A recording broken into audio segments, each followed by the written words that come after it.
मेरा आज का प्रश्न ये है जोगी जी कि सब में वही है, सब वही है, ये जो समझ है वो धीरे धीरे ईमानदारी से आती है या फिर एकदम से? ईमानदारी और समझ अलग अलग नहीं है। जब आप बोल रहे हो कि समझ ये धीरे धीरे आएगी या एकदम से आएगी, तो आप समझ को और ईमानदारी को अलग अलग लेके चल रहे हो कि ईमानदारी आएगी तो फिर कोई समझ आएगी। नहीं, ईमानदारी अपने आप में ही समझ है। ईमानदार हो जाना ही पर्याप्त है। जब आप ईमानदार हो जाते हैं चीज़ों को लेके, हर चीज़ को लेके, तो आपको अपने आप चीज़ें स्पष्ट दिखने लग जाती है। कोई भी चीज़ है, जब हमारे अंदर उसको लेकर के कोई स्वार्थ होता है तभी हम उसका यथार्थ नहीं देख पाते। जैसे कि यदि सीधी सी एक उदाहरण देता हूँ महाभारत से ही। जो दुर्योधन थे, दुर्योधन कितने क्रूर थे और बहुत ज़्यादा अत्याचारी थे, लेकिन उनके पिताजी को उनका यथार्थ क्यों नहीं दिख रहा था? इसलिए नहीं दिख रहा था क्योंकि वो ईमानदार नहीं थे। क्योंकि यदि वो ईमानदारी से देखते तो जो मोह था बेटे से, मोह टूटता, स्वार्थ छूटता। तो इसलिए वो समझ नहीं घटित हो रही थी उनको। ऐसा नहीं है कि वो समझना नहीं चाहते थे, लेकिन ईमानदार नहीं थे। और ईमानदार हो जाते तो स्वार्थ छूटता, मोह छूटता, वैसे ही प्रत्यक्ष जो है वो दिख जाता।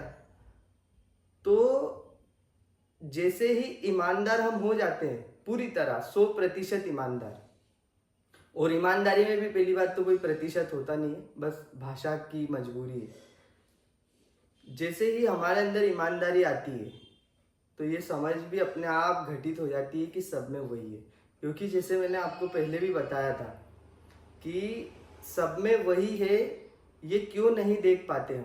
क्योंकि हम हर चीज़ को, हर वस्तु को स्वार्थ की नज़र से देखते हैं। हम उससे कुछ ले लेना चाहते हैं, अपना कुछ बचा लेना चाहते हैं। हम न स्वयं को जानते हैं न उसको जानते हैं, और स्वयं को भी जितना जानते हैं उतना भी कहाँ हम ईमानदारी से जीते हैं। हमको बहुत सी चीज़ें पता है, नैतिक रूप से भी हमें जो नैतिक शिक्षा में भी सिखाया गया है, ये सही है ये गलत है, लेकिन हम जानते बूझते गलत करते रहते हैं।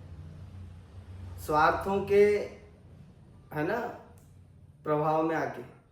और हम ये भी जानते हैं वहाँ पे कि ये जो मैं गलत काम कर रहा हूँ ये अपने स्वार्थ की वजह से कर रहा हूँ।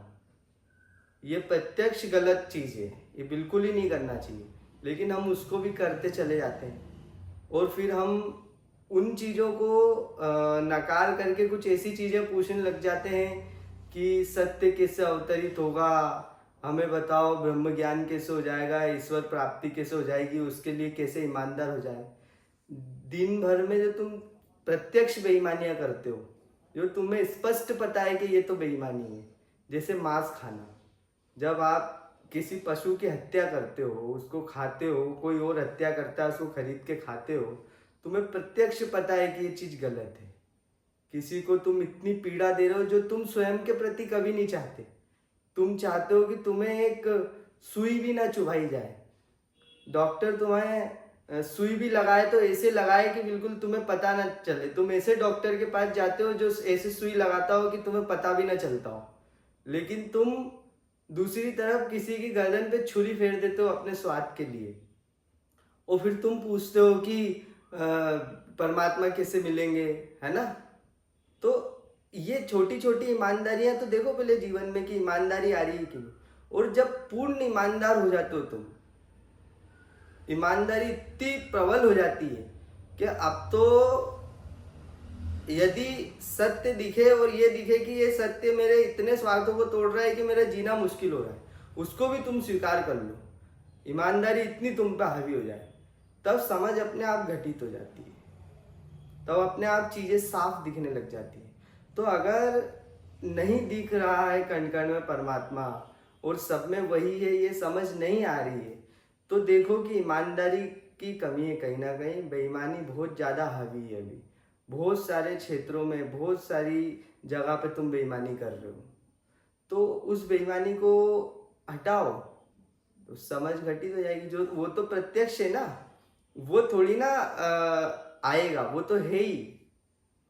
तुमने जिनको और बुला रखा है जिसकी वजह से वो दिख नहीं रहा है, उनको हटाओ। जैसे एक उदाहरण देता हूँ, मान लो, है ना, जैसे एक कमरा है, ठीक है। इस कमरे में मान लो जोगी जी, मैं तो हूँ ही, मैं तो दिख ही रहा हूँ तुमको के है, लेकिन तुम्हारे कुछ और ऐसे लोग अंदर आ जाएं जिनसे तुम्हारे बहुत ज्यादा घने स्वार्थ जुड़े हो, ठीक। तुम बहुत ज्यादा उनसे कुछ लेना चाहते हो या अपना बचाना चाहते हो, ऐसे लोग आ जाए तुम्हारे, है ना। तो उन लोगों की भीड़ में क्या मैं तुम्हें दिखूंगा? मैं दिखूंगा ही नहीं। मैं तुमसे बोलूंगा आओ थोड़ा सत्संग कर लेते हैं, थोड़ी बात कर लेते हैं, कोई प्रश्न हो तुम्हारे तो पूछ लो, है ना, चर्चा कर लेते हैं। लेकिन तुम मुझे टालते रहोगे कि अभी इससे बात कर लूं, अभी उससे वो काम निकाल लूं, अभी उससे वो ले लूं जो लेना था, वरना चला जाएगा, ठीक है। तुम उन्हीं में लगे रहोगे, उलझे रहोगे, और तुम कहीं ना कहीं अपने आप को बता दोगे कि जोगी जी तो यहाँ है ही नहीं। पहले तो टालना शुरू करोगे, फिर धीरे धीरे मैं तुम्हें दिखना ही बंद हो जाऊंगा। इस रूम में उन लोगों में तुम इतना खो जाओगे, है ना। तो क्या तरीका है फिर कि तुम्हें पता चल जाए कि मैं यही हूँ? तरीका ये है कि उन लोगों से जो तुम्हारा स्वार्थ का संबंध है उसको तोड़ो, अपने स्वार्थ हटाओ, तो तुम्हें दिख जाएगा कि मैं भी यही हूँ, है ना।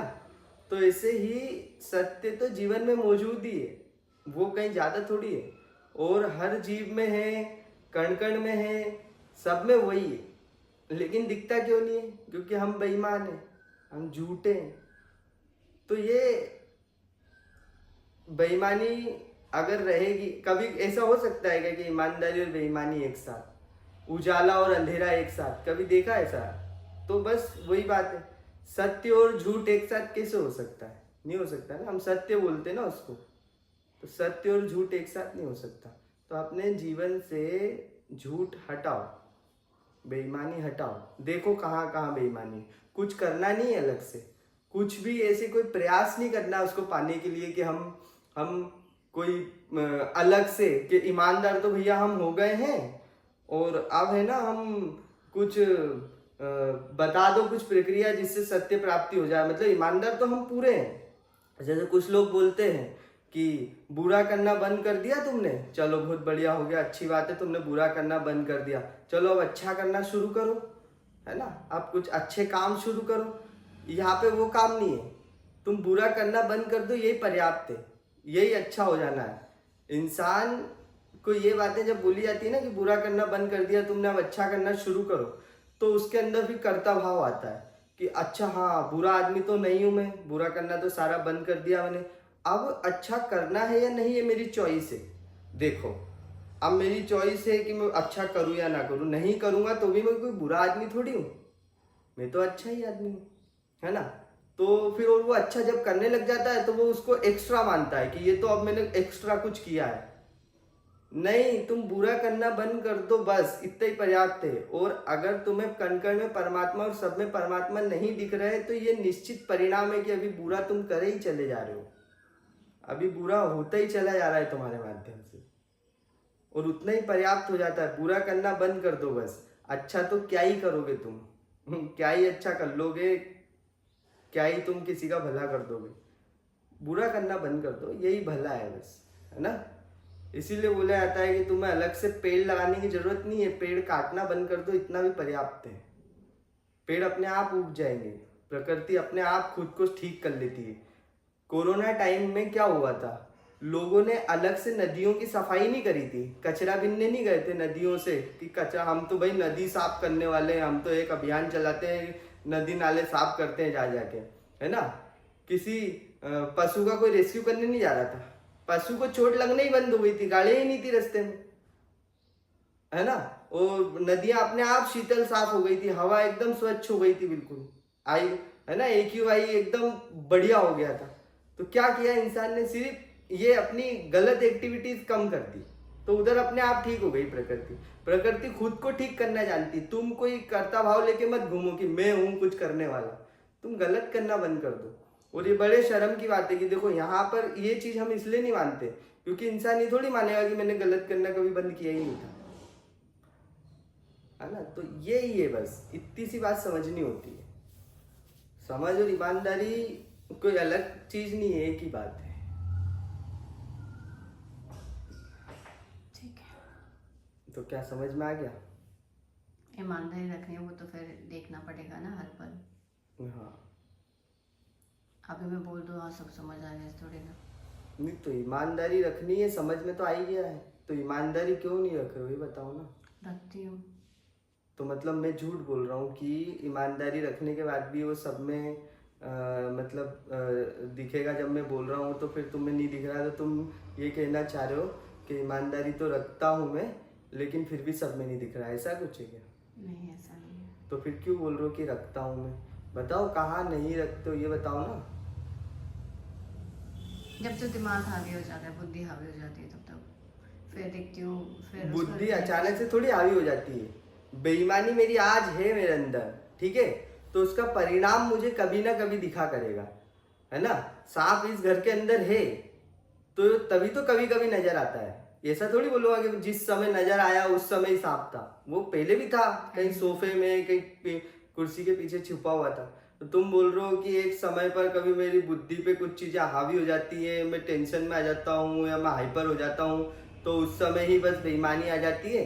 बाकी तो मैं ईमानदार हूँ, बड़ा ईमानदार जीवन जीता हूँ, पूरा दिन 24 घंटे ईमानदारी में जीता हूँ, पूरा महीना ईमानदारी में जीता हूँ। लेकिन कुछ पल ऐसा आ जाते हैं कि जब मैं बिल्कुल हाइपर हो जाता हूँ, बेईमान हो जाता हूँ, झूठा हो जाता हूँ, है ना। ऐसा बोल रहे हो क्या तुम?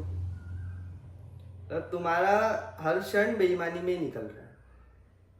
तुम्हें साक्षात परमात्मा आ जाए सामने, एकदम महादेव खुद आ जाए तुम्हारे सामने, तो भी तुम मक्कारी नहीं छोड़ोगे अपनी, बेईमानी नहीं छोड़ोगे अपनी, है ना, छोड़ोगे ही नहीं। हाँ, बस तो जियो बेईमानी में, चोरी में, और झूठ बोलते रहो कि मेरा तो है ना कभी कभी हाइपर हो जाता हूँ मैं, तो कभी कभी ऐसा गुस्सा आ जाता है मुझे, कभी कभी मैं गलत काम कर देता हूँ, वैसे तो मैं बड़ा शांत रहता हूँ। अब यही बात तो बोलते हैं लोग कि अभी तो मैं बहुत सुख में हूँ, और कभी कभी दुख आ जाता है, कभी कभी मैं डिप्रेशन में चला जाता हूँ। अभी कुछ साल थे जब मैं डिप्रेशन में था, उसके पहले मैं बहुत अच्छा था, और उसके बाद अभी मैं बहुत अच्छा हूँ। उससे पूछो आगे डिप्रेशन में जा सकते हो कभी? हाँ देखो, होने को तो कुछ भी हो सकता है, डिप्रेशन में जा सकता हूँ। अरे जब तुम सच्चे थे तो तुम झूठे कैसे हो गए? वे देखो, पूरा दिन सच बोला मैंने, पता है, वो बीच के 1 घंटे झूठ बोला था बस। तुम उस आदमी को सच्चा मानोगे कि झूठा मानोगे? झूठा। झूठा ही है ना वो, जो 24 घंटे में से 23 घंटे सच बोलता है, 1 घंटे झूठ बोलता है, क्या मानोगे उसको? झूठा मानोगे ना। तो बस जो कभी कभी बेईमान होता है उसको तुम ईमानदार मानोगे क्या? वो तो बेईमानी है ना। एक कर्मचारी है सरकारी ऑफिस में, है ना, वो कभी कभी रिश्वत लेता है, महीने में 5-6 बारी लेता है, और दिन कितने होते हैं? 25-30 दिन होते हैं, जिसमें से 25 दिन तो उसके ईमानदारी के निकल रहे हैं, 5 दिन ही तो रिश्वत ले रहा है, तो क्या वो बाकी दिन ईमानदार हो गया? वो 24 घंटे में से एक बार ऑफिस में रिश्वत लेता है बस, बाकी के घंटे ईमानदार रहता है, घर पे ईमानदार रहता है, पत्नी के साथ, बच्चों के साथ, और कुछ तरह के और दूसरे लोगों के साथ ईमानदार रहता है, अपने सहपाठियों के साथ। कुछ लोगों से रिश्वत लेता है बस दिन में बस, तो वो क्या ईमानदार है? नहीं। तो फिर ये क्या बात होती है कि वो कभी कभी हाइपर हो जाते हैं, कभी कभी बुद्धि पे कुछ हावी हो जाता है, बुद्धि हावी हो जाती है। चोर हो तुम, ये मानो ना कि पूरा समय ही बेईमान रहते हो। बेईमान गंदे जीवन से ही ये गंदे पल निकलते हैं। साफ जीवन से, ईमानदार जीवन से दुख निकल ही नहीं सकता, है ना, उलझन निकल ही नहीं सकती। अगर उलझन आ रही है जीवन में तो गंदी जिंदगी जी रहे हो, सड़ी हुई जिंदगी जी रहे हो। ऊपर ऊपर से तुम लोगों को आजाद लग सकते हो, है ना, खुद को भी झांसा दे सकते हो, जैसे कि ये दुनिया चली रही है ना, कि थोड़े पैसे आ गए तो हम तो बड़ा आजाद हो गए भाई, है ना। किसी महिला को देखा जो बेचारी घर में प्रताड़ित हो रही है, और उसके पास कोई कला नहीं है ना, वैसी परवरिश हुई है उसकी, है ना, नहीं सीख पाई शारीरिक बीमारियों की वजह से, है ना, तो उसको देख के बड़ा सुकून मिल गया, मैं तो बड़ी आज़ाद हूँ। ये तो देखो घर वालों के ताने सुनती रहती है, जीवन का डर तुम्हें भी है, जीवन का डर उसे भी है। जीवन के डर की वजह से तुम बेईमान बने हुए हो, चोर बने हुए हो, और जीवन के डर की वजह से वो प्रताड़ित हो रही है ना। तुम में कोई अंतर नहीं है, बस देख देख के खुद मन में लग जाता होगा कि हाँ बड़ा आज़ाद जीवन जी रही हूँ मैं, है ना। तो वो आज़ादी है भी नहीं, गुलामी ही है और चोरी ही है। और होते रहो खुश, और 4 भजन सुन लिए और सोच रहे हम तो बड़ा अच्छा लग रहा है। कुछ अच्छा नहीं है, सब ढेर हो जाएगा एक ही बार में। हाँ, कुछ नहीं होगा।